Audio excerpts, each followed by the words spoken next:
Dr. Russ, I am so psyched that you're here today. This is such a game changer. So your book, Anxiety RX, best-selling book, medical MD, advanced certificates in neuroscience and behavioral psychology, also a stand-up comedian, a wicked, wicked guitar player. Hmm. Oh, you And saw that. Okay. I saw that. Okay. And a yoga instructor. Yeah, I try my best. But I'm old, Larry. You got to remember, I'm 60 years old. So it's like I've had a lot of time to acquire these skills. Well, I'm glad that you did. And before we get into the book and all this amazing content, how did you get into this? Like, what's the background that from a medical doctor that you end up in this anxiety space, if you will? Right. Yeah. Well, it was mostly because I dealt with horrific anxiety for most of my adult life. So I grew up with a dad who had schizophrenia and bipolar. So I never really knew, what was going to go on in the house. My dad was very loving and caring when he was, sane. But when he was not, when he was insane, it was pretty destabilizing. Not that he was ever violent or abusive or anything like that. It was just very destabilizing, to have somebody up for 4 days at a time playing the trumpet and, doing all these crazy things. And for a kid, it was really difficult because I would see him being this loving, caring person. And then when he went psychotic, he would completely lose touch with reality and sometimes not even know who I was. So for a kid, Wow. that's pretty destabilizing.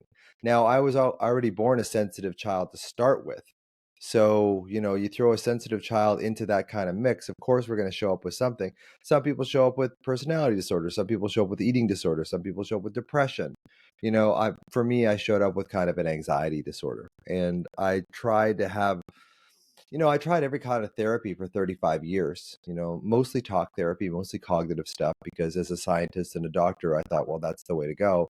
And then it wasn't until, into my 50s, I thought, this isn't working. And then I did LSD, and LSD kind of showed me, I did LSD because I was just basically at the end of my rope. Like it was like, either I'm going to have some revelation from LSD or I'm going to kill myself because I'm not going to live in a 10-hour panic attack every day. Hmm. So I did LSD, and LSD showed me, I'm shortening this quite a bit, but LSD showed me that what I called my anxiety in my mind was actually this state of alarm, this physiological alarm that was held in my body from growing up with this schizophrenic father.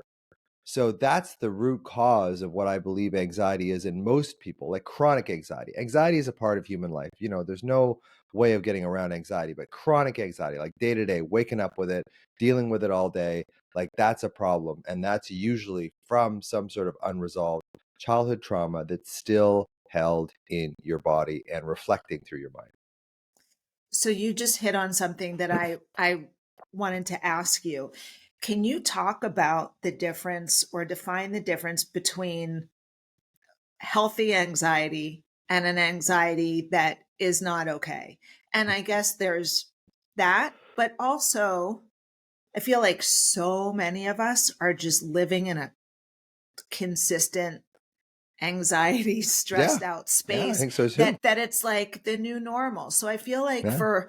for people, someone who's listening right now, right, who doesn't even realize that they're Yeah. living in a chronic state, like what Right. what is the wake up call? So what is a definition of like normal anxiety versus Mm-hmm. unhealthy? And then what's the wake up call for someone who's listening to say, you actually, if you have these things, you need to realize that you're walking around in a chronic state of anxiety, and let's like unpack that. Yeah, yeah. I mean, it's kind of hard to define because it's different for different people, and different people have different anxieties. Like some people are social anxiety, some people have health anxiety. Like it's all a kind of a mishmash of things. So anxiety is a normal part of human life, of course. We are evolutionary designed to be anxious because if we weren't, we get killed really quickly. Yeah. So fear is a natural part of human life because it keeps us safe on some level. Now, what happens is that if you have trauma in your childhood that's not resolved, you tend to sort of maintain this state of sympathetic arousal. So there's the sympathetic system and the parasympathetic system. These are both wings of the autonomic nervous system. So the sympathetic is often called fight or flight or the accelerator, and the parasympathetic is often called rest and digest or the brake. So with those of us with trauma, we tend to be, or anxiety specifically, we tend to have that shifted well over to the side of fight or flight and very little on the side of rest and digest. So we operate on this highly strung. So if you're constantly thinking, if you don't sleep well, if your guts are on, if you don't digest well, there's all these physiological um, things that we have in our body that will show us that, hey, maybe our nervous system hasn't returned back to this normal parasympathetic state. Because I used to play this game with my daughter called Sea Monster when I was in med school. And Leandra was about 3 or 4, I guess, and she would come into the room and she would scream out, "Sea monster!" So me, being the aforementioned sea monster, would jump up and chase the damsel around the house, and she would scream and yell, and she would, because I'd really work it up. I'd say, I'd really be chasing her around, and so she would freak out, and then 5 minutes later, I'd have her on the couch or whatever, we'd have a nice cuddle. So I didn't know it at the time, but what I was doing was I was teaching her autonomic nervous system, her sympathetic parasympathetic nervous system, that you can get all revved up. You can go right into the heights of fight or flight, but within 5 minutes, I can bring you right back down to parasympathetic. And what happens with people with anxiety is they go into fight or flight, but they don't come back down into parasympathetic, or it takes them so long to come back into parasympathetic. So that's kind of the difference. And it's hard to kind of say this is the exact definition, but that's what I see with just about everybody I treat or deal with anxiety, is they have this tendency towards this sympathetic fight or flight nervous system, and they have a hard time kind of relaxing going into that parasympathetic state. So your thoughts follow that, your actions follow that. You don't sleep well. It's just we don't really move into that sort of parasympathetic safe state anymore.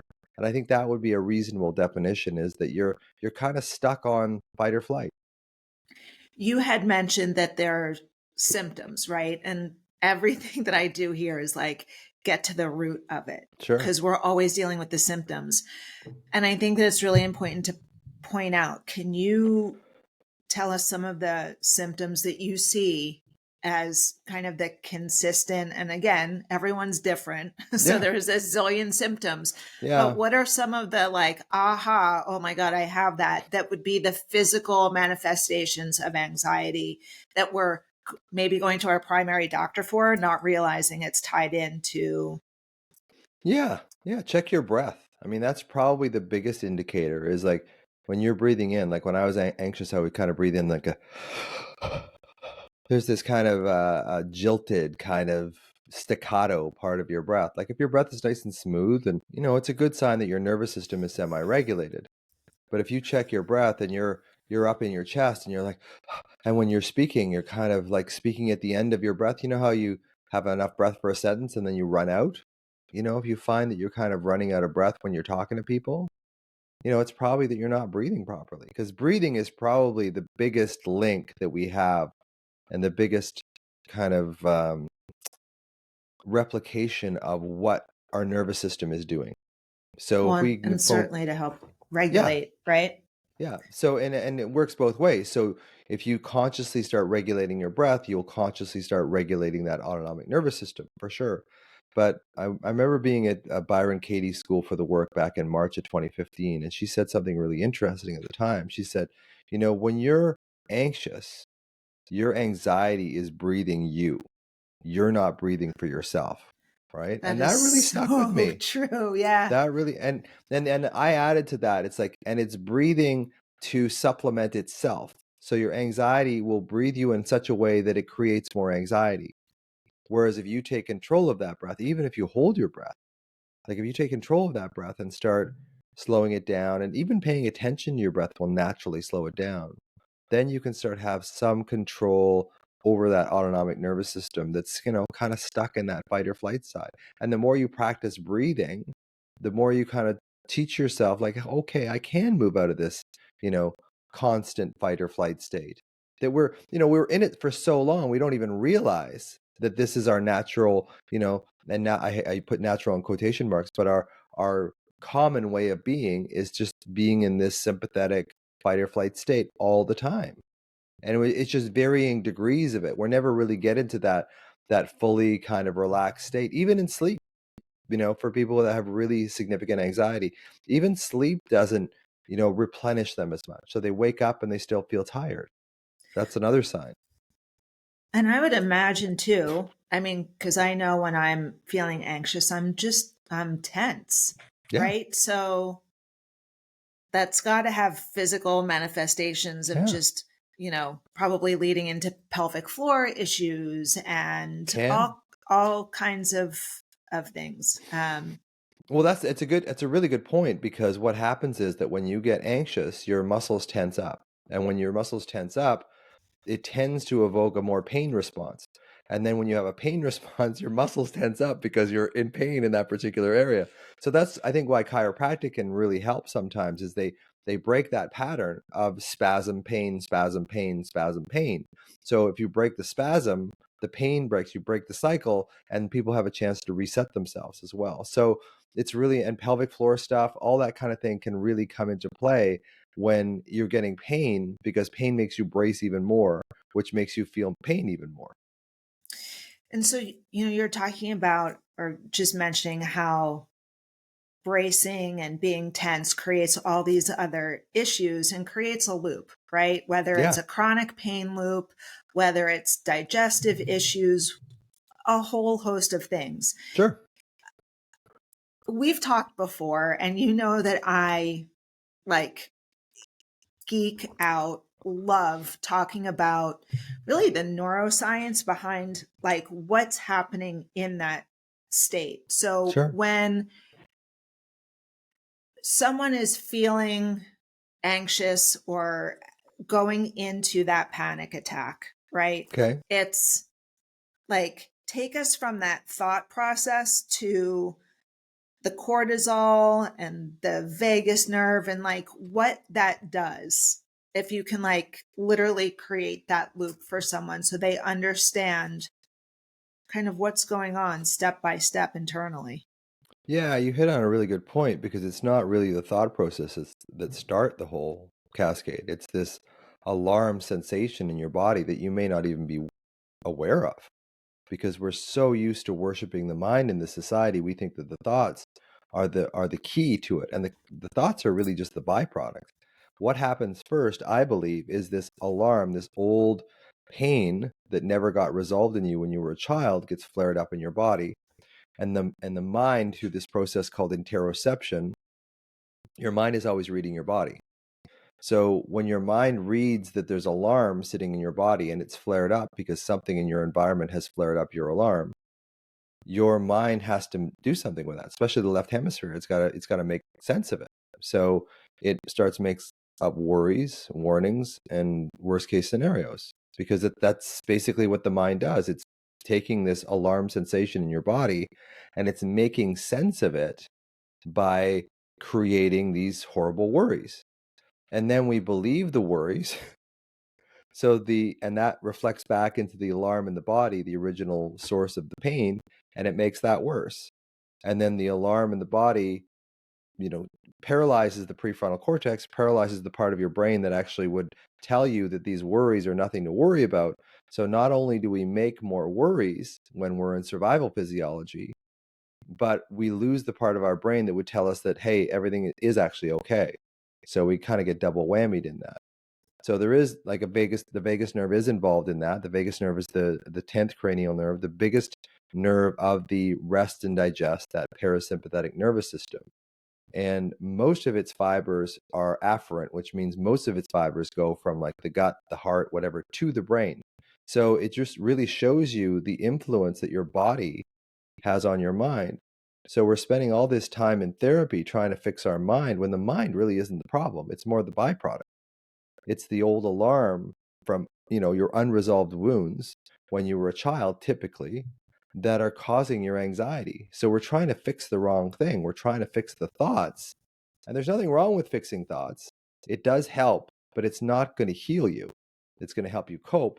But you, to really heal, you have to go in, find that alarm that's in your body, which I actually believe is your younger self, is your younger wounded self, and see them, hear them, love them, and protect them in a way that they weren't seen, heard, and loved and protected when they were younger. And when you connect your mind and your body like that, and you connect your adult self with your child self like that, you resolve the internal split that occurred when you were a child that created the alarm in the first place. Now, that was a lot of words, but basically, here's the deal. So, when we're children, we experience a trauma that's too much for us to bear. And it may not be one of these huge things or, death of a parent, divorce of a parent, whatever. If you're born sensitive, which most people with anxiety are, you have a very limited ability to kind of bounce back from things. So a relatively small trauma, and I put small in quotation marks, can fire you into a deep state of alarm. And if you don't have attuned, attached parents to help you resolve that alarm at the time it happens, it gets stored in your body. And as the body is a representation of the unconscious mind, eventually that trauma will find long-term storage in your body. So when you were bullied at 10 or 11 in school and you couldn't tell your parents, that energy is still stuck in you. And you have to go back and find that little bullied 10-year-old and show her that she's okay. Because until you do that, you're not going to heal. You're gonna cope, but you're not going to heal. And I think that this is something that is not talked about a lot. And I'm so glad that we're touching on it now, because I think when we hear and talk about trauma, right, like most of us would define trauma as rape, murder, Yeah. the big catastrophic things. Yep. And in order to heal anything, there has to be an awareness of it. And the awareness lies in understanding that we've been traumatized, right? But most of us can't assimilate or take on that we've been traumatized because Yep. we've been taught that it's just this really big thing. So that's the big T trauma. And I think it's so important to talk about, like what you just mentioned, being bullied on the playground. Yeah. That's little T trauma. And we need to have this conversation, right? Like there there's more than one way to be traumatized, because all of us are fucked up. I mean, Yeah. none of us get to dodge that bullet. I don't care how great your parents are. All Yeah. of us have, There's a great saying, Lara, that I love, that I've been repeating for many years, is nobody rides for free.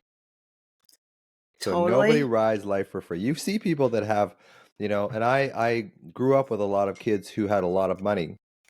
I lived on the border of a high school where it was pretty affluent high school. I wasn't, but a lot of those a lot of those kids now are either dead or alcoholics or drug Ooh. addicts, or because they had everything. So even when you see people that appear to have tons of money and all this kind of stuff, they're not happy either. And that's, I used to have a joke on stage about, if you have no money and you're depressed, well, fair enough. But if you're rich and you're depressed, you don't have an excuse, right? Like, it's like you don't have anything to fall back on, which makes them feel even worse, because that's like, well, I have everything. Why am I so unhappy? And a lot of them were unhappy because their parents were workaholics. They weren't home. They were kind of latchkey kids, because the reason why they came from these really affluent families is because their parents were working all the time and not really present with them. So, I mean, that's just one example of it, but nobody rides for free. And I think it's really important to understand that it really depends also on your level of sensitivity. So if you're a relatively thick-skinned child, you can probably handle more quote unquote trauma, even big T trauma, than a more sensitive child. And the ironic thing is that usually the more sensitive beings among us when we grow up are the ones that get picked on. Because I think a lot of times, We like, the admit bullies, something. well, yeah, I think that's true. I think that's true. And I think we all admit something in a way, because if I look at families, because I was a family doctor for 20 years. I look at families, they have the same problems over and over. The kids have the same kind of, and they pick the same kind of partner. So there's one family that was like full of alcoholism, and the kids in that family, as they grew up, would pick alcoholic or drug abused partners Yeah, well, because, it's the generational trauma. It's yeah, the learned behaviors. well, it's also, Freud called it the repetition compulsion. So, what was familiar to you in Yeah. childhood, human beings automatically equate with safety and security, even if it wasn't, even if it was abusive. So, they will unconsciously try to replicate their childhood and their adulthood. So, that's why people who are children of alcoholics marry alcoholics at a rate far beyond, the general population, because we do tend to replicate what was normal for us in our childhood, in our adulthood. And one more thing onto that is that we deny. Like, say, if you're say beaten by a parent when you're younger, I will see them and I'll ask them, "How was your childhood?" They'll say it was great, and it's like, "Well, didn't we talk about your dad like beating you from the time you're 7 till you're 12?" It's like, "Well, no, no, he that actually made me strong. That actually made me a good salesman." That it's like, "No, no, that's trauma. That's trauma." And I think what happens as children is we deny this trauma so much when we're a child that we kind of give it this sort of behind the curtain status, and we don't even acknowledge it as trauma anymore. So when someone asks us about it as adults, we go, no, no, it was good. And then when I say, weren't you like physically beaten to the point where, you had to go to the hospital once? It's like, yeah, yeah, yeah. But, it's like, that's trauma. So Yeah. not only do we have trauma, but we have blind spots for it as well. And that I would call big T trauma. Hmm.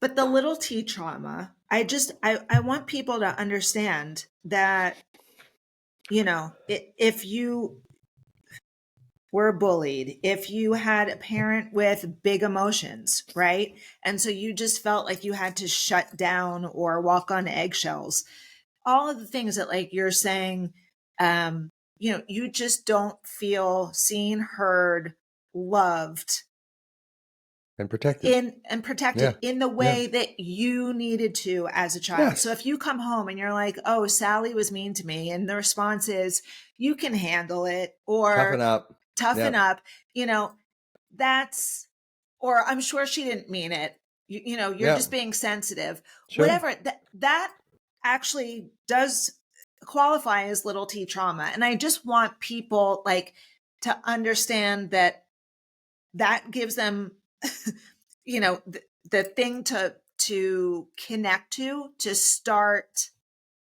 like that's the awareness piece to start the healing, Right. because it's that if you don't acknowledge that that's a trauma, then you're like, well, where do I start? There's nothing there's nothing that I can connect to. So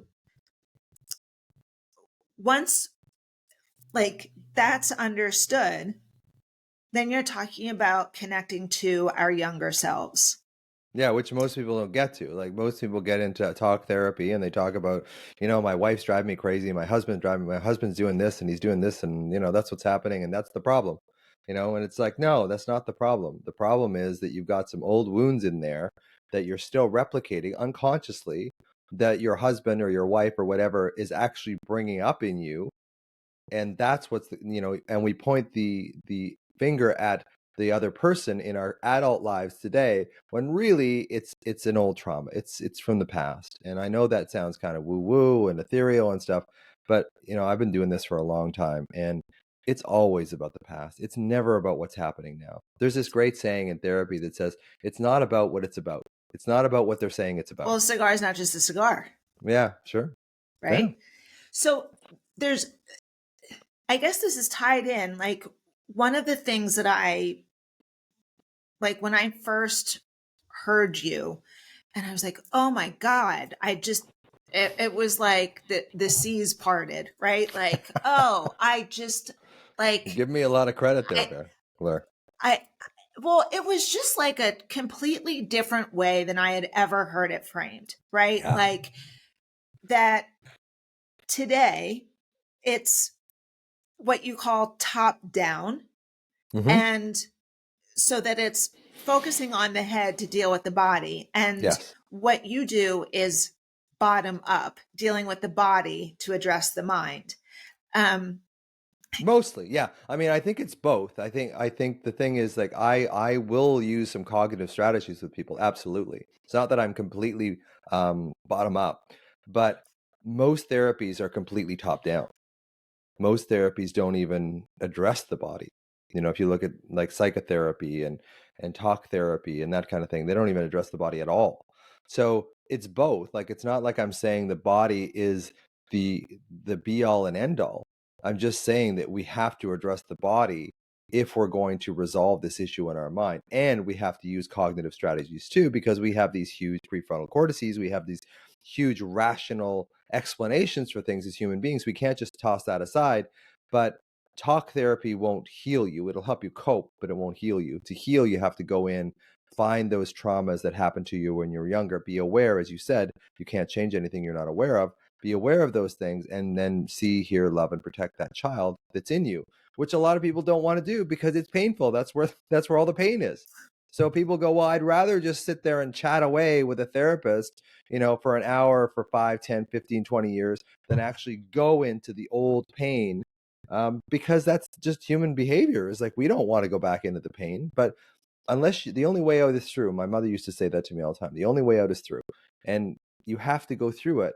You can cope for the rest of your life if you want, but if you choose to heal, it's going to be a bit of a bumpy ride right off the bat.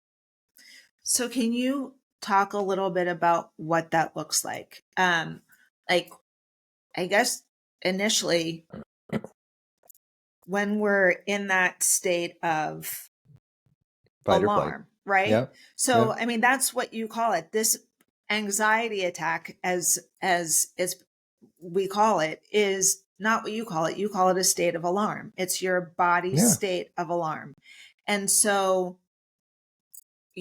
one of the things that I love is you say, like, when you're feeling that and in that moment, put your hand on wherever it is. For me, like, I yeah, feel it for a sure. lot in my throat because I always think it's tied to when I was growing up, I felt like I didn't have a voice.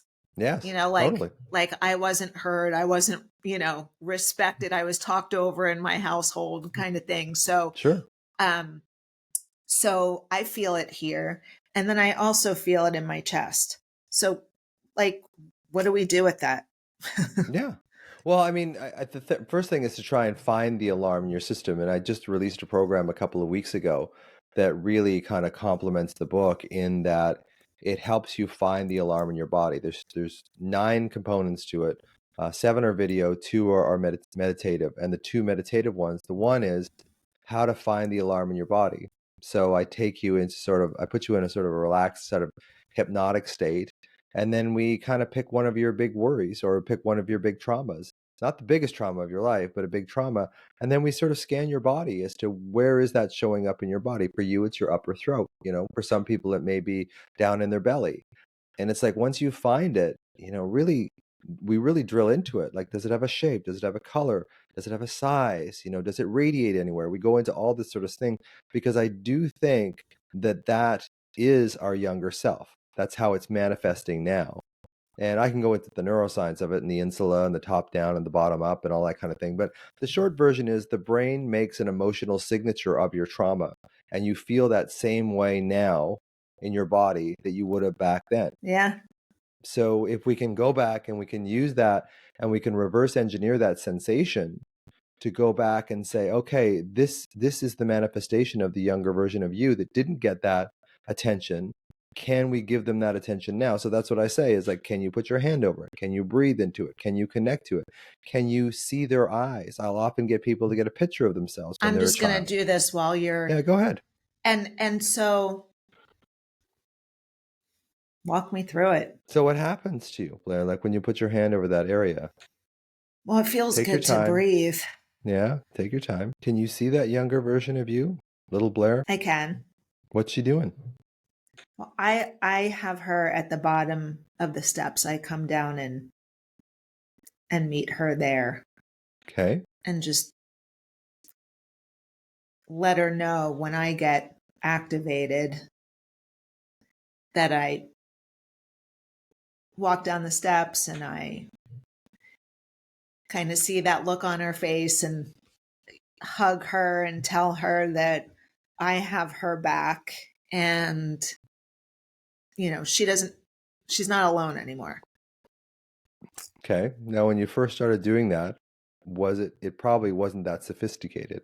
So when people listening, it's like, I don't know if I can find this child in me right away. And a lot of people can't. It's not even that I was like finding someone. It's just literally, it was, I mean, we all have pictures of what we look like, you know? You Yeah. just take that visual and put that visual there and then just Yeah. kind of. And see what comes from it. Because a lot of these memories we haven't addressed for a long time. So when I tell people, like, does it have a shape? Does it have a color? Does it have a size?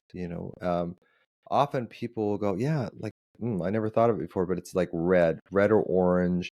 It's hot. Some people say it's icy cold and it's hot at the same time, which doesn't sort of make a lot of sense in a way, but you're kind of dealing with this dreamlike unconscious state that's stuck in you. So it makes perfect sense to me because it doesn't a lot of the unconscious, a lot of our dreams don't make sense. It's the same kind, we're accessing kind of the same part of us, this unconscious. So it's really developing a connection. And the more we can drill down into the nuances of what this alarm feels like, the more we connect with that younger version of ourselves. And sometimes memories do come up and sometimes it can be difficult. But you're actually dealing with the root cause of the problem rather than sort of sitting around trying to fix your thoughts.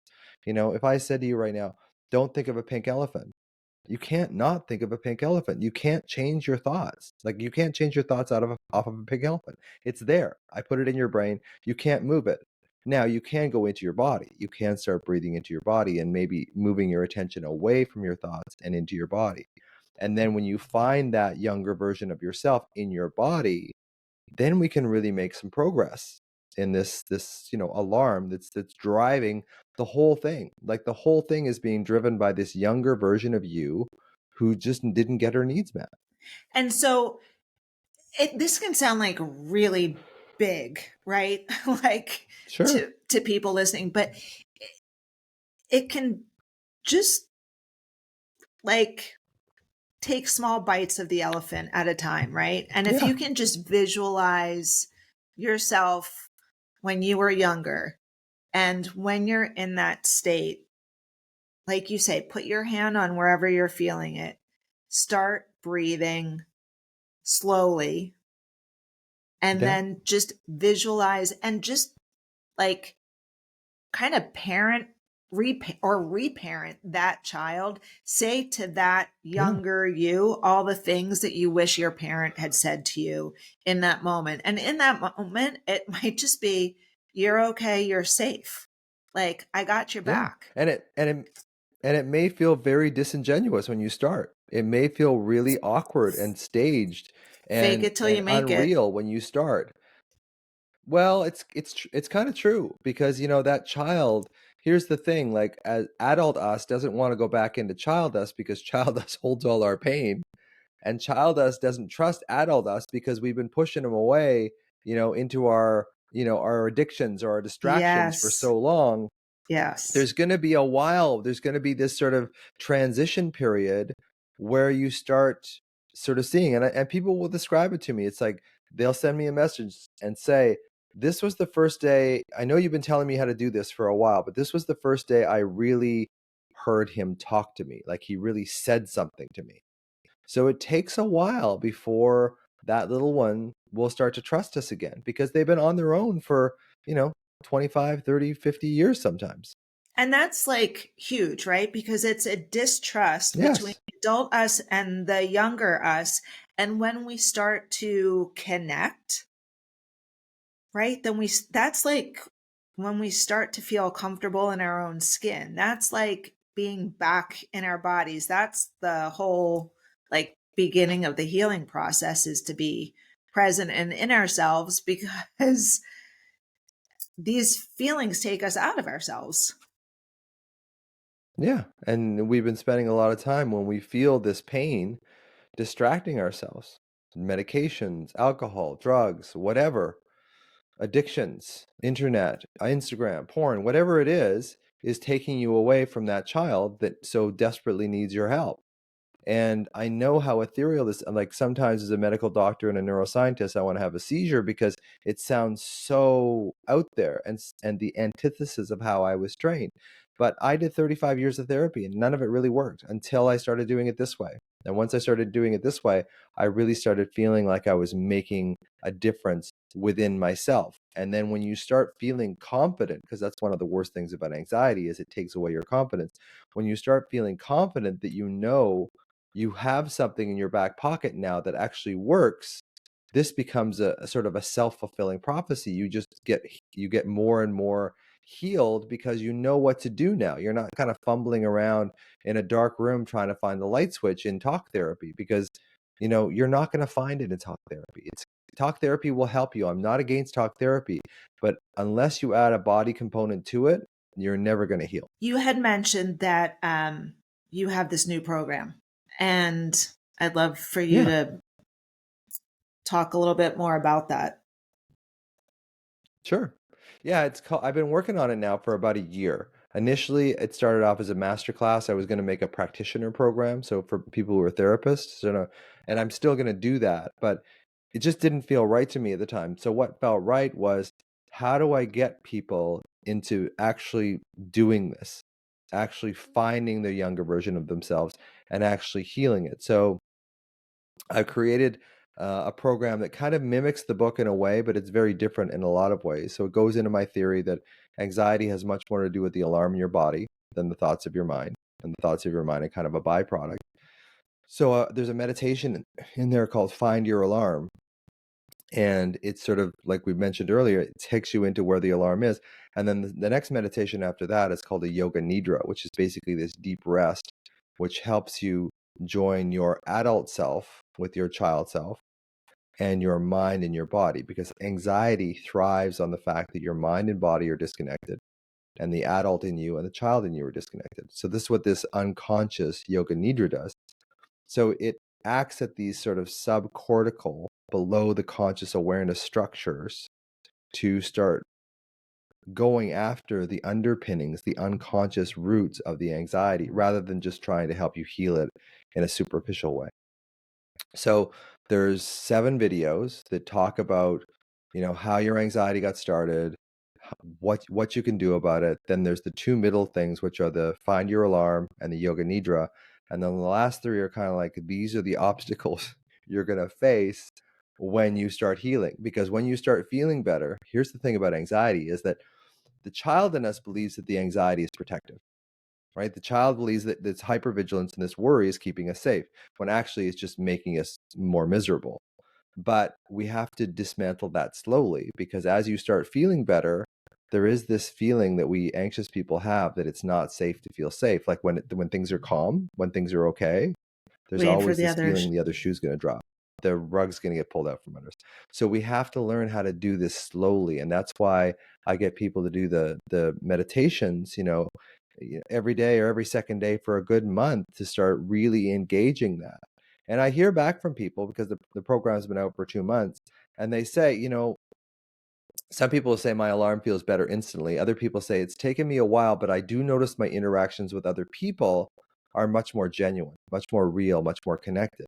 But my alarm is still there. And I said, that's fine, because again, we have to do this slowly, because, and Cynthia, my wife's a somatic trauma therapist, and she said to me the other day something really interesting. She said, talk therapy seems to work right away, but it doesn't stick.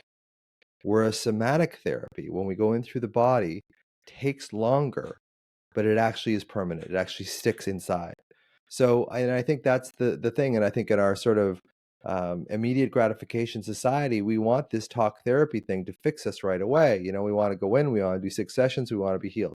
Like Brene Brown, when she went, I don't know if you've ever heard Brene talk about this, but she said, I went in, I said, I got 6 weeks to heal this emotional trauma in me. She had all the Post-it notes. She said, this is what I want to go through. I don't want to deal with my past. I want to deal with this. And it's just, she laughs at it now, because it doesn't work that way, but we have to do it gradually. And healing is this sort of 2 steps forward, 1 step back kind of thing. 2 steps forward, because the child in you is still testing you. It wants to prove that you're still going to be there for them, because the child didn't get consistent parenting when they were younger. That's why they're alarmed. So if you can sort of be that consistent influence, you don't always have to be loving, caring, and connected and emotionally attached to them, but you do have to be consistently there for them because that's what they didn't get when they were a child. So that's what the program does, is it really brings your mind and your body back together at an unconscious level and a conscious level, which is basically, the 2 points that you need to heal. And it brings your adult self with your child self, and that's really having a better relationship with yourself allows you to have a better relationship with everybody else. Absolutely. Yeah, I when you were talking about like being hyper vigilant in Yep. this, can you kind of talk a little bit about Yeah, I the mean that's what role we that needed to do. that Yeah. plays? We needed to do that when to maintain the illusion of safety when we were younger. Because if we were being abused, abandoned, neglected, whatever, we needed an escape. We're in this environment where the parents kind of rule our lives. We're helpless and powerless for a lot of ways. And the only escape that we have is often into our minds and becoming like hypervigilant in our mind because we can't go into our body because that's where all the pain is.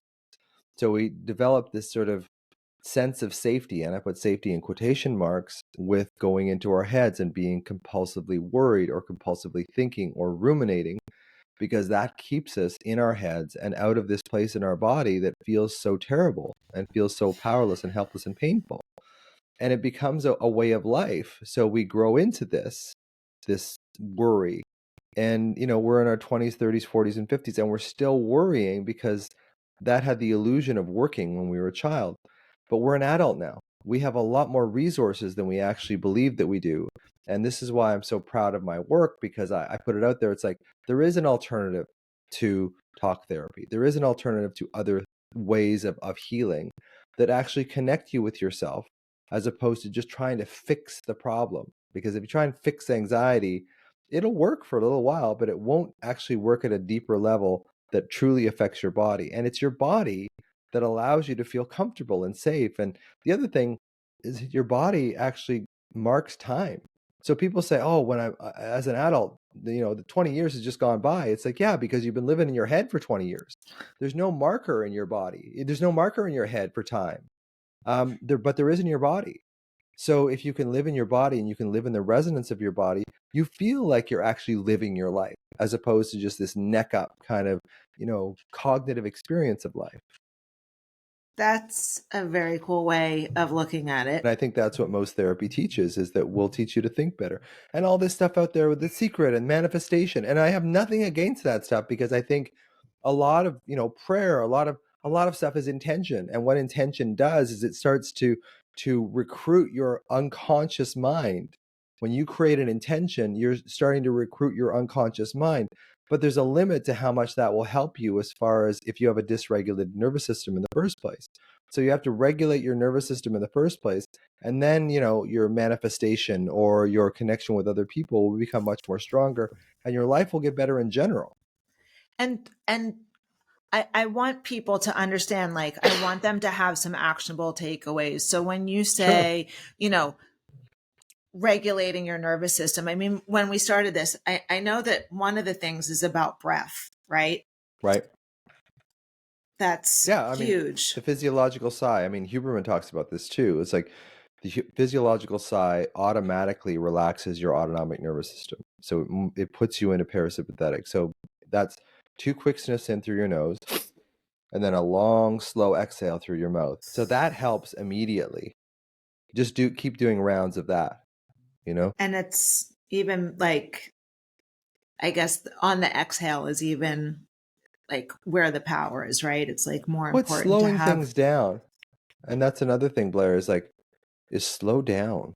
Like, as children, we got into this hypervigilant, speeded up state, and we don't like slowing down, because slowing down kind of makes us feel like we're exposing ourselves to some kind of danger, when actually it's the opposite. When you slow things down, then you can really actually feel stuff. Then you can regulate your nervous system. But if you're And you going can 100 miles an think, hour, and you and can you can think, think, yeah. because you were And there's a saying, neuroscience reason for that too, because when we talked earlier, and I wanted to get into this and I forgot, but about the cortisol and the epinephrine yeah, that gets secreted in your system. Now, Cortisol and epinephrine are natural sort of stress chemicals in our body. Now, what they do is they actually paralyze a structure in our brain called the hippocampus. The hippocampus and the amygdala are two structures in our brain that encode memories. The amygdala will encode emotional memories. The hippocampus kind of time date stamps our memories so that when we bring them back into awareness, the hippocampus will show us that, oh, this happened in the past. This isn't still happening. But the amygdala has no sense of time. So if you were bitten by a dog when you were a child, and then you see a dog coming at you when you're 55, you may just get this rush of fear. You may not know where it comes from, but it's the amygdala at work. The amygdala remembers every single thing that ever hurt you. Now, what happens is with childhood trauma is we paralyze the hippocampus with cortisone and epinephrine. And so we lose that time date stamp on our memories, especially the traumatic ones. So the traumatic memories stay in our awareness as if they're still happening because we don't have that mediating force of the hippocampus that kind of said, time date stamp, this happened in the past, this isn't still happening. So for us, a lot of it feels like it's still happening. Yeah. The other thing about cortisol and epinephrine is that they paralyze that, what I was saying earlier, they paralyze that prefrontal cortex. So when we try and evaluate our worries when we're in survival mode, we're in alarm, we actually don't have the part of our brain that would rationally evaluate anything. So why are we trying to figure out our worries when we're in a worried state? Because the part of our brain that would do that is actually shut off by the very survival worry in the first place.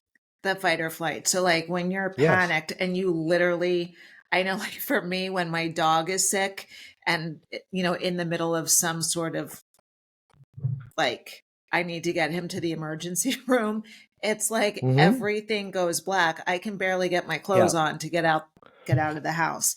It's I lose all ability to think or just if it's nerves. Yeah. And that was, when I used to work emergency, it was funny because I'd be this sort of anxious person in general. I mean, other people didn't see it, but if I had an emergency come in, I would become this cold, calm, like I would have all of my faculties with me because I kind of practice that. And you can practice changing the way that you react to things. So it was really funny because I'd be worried about something, like, and then a car accident would come in or whatever, and then I would just become this cool, directed, calm. And there's dopamine systems that are involved in that too, and that's a little complex to go into now. But it's basically the dopamine system that keeps you very directed, very focused, whatever. That gets secreted in large amounts. Whereas the fear chemicals kind of activate you. So you kind of use the dopamine system to take that activation that's been given to you and focus in something like laser focus on something. And all the emergency docs have this. Like they all have the same thing. So Yeah, it's you really don't want an interesting to watch how it emergency works. room doctor that Who's goes freaks out? Yeah, who goes black when yeah, when something exactly. happens. That would Yeah, be that would be the wrong room to walk into. Yeah, yeah, for for sure. sure. I'm so glad that we got to spend time today and Yeah, um Anxiety RX, the there it book. is. Yeah. And Oh, you left me. I wonder if it's still recording. But Blair's internet just. Oh yeah, so you just went off on me for a second. uh, I think you're back now. Yeah. yeah, so we'll like put notes so that people can find the book and get your And the new program too. Yeah, the new program's called your mind body prescription for permanent anxiety healing. It's up if you go to my Instagram page at the Anxiety MD, you'll see a link to it. And I purposely have priced it at like the cost of less than one therapy session. So this will save people thousands of dollars in extra therapy sessions that don't work. And I'm really passionate about getting it out to everyone because healing is now sort of like a measure of the elite because at $150 an hour, there's not a lot of people that can afford that. In general, you can't, because when you go into therapy, you're going to need, to be honest, like 20 to 30 sessions to even make a dent, right? And if each of those sessions is $150 to $200, that's out of the price range of most people in general. So, I wanted to give people something that they could really do, they could practice, it could empower them, and they could start working on their own healing and not have to spend so much on external therapy. That's amazing.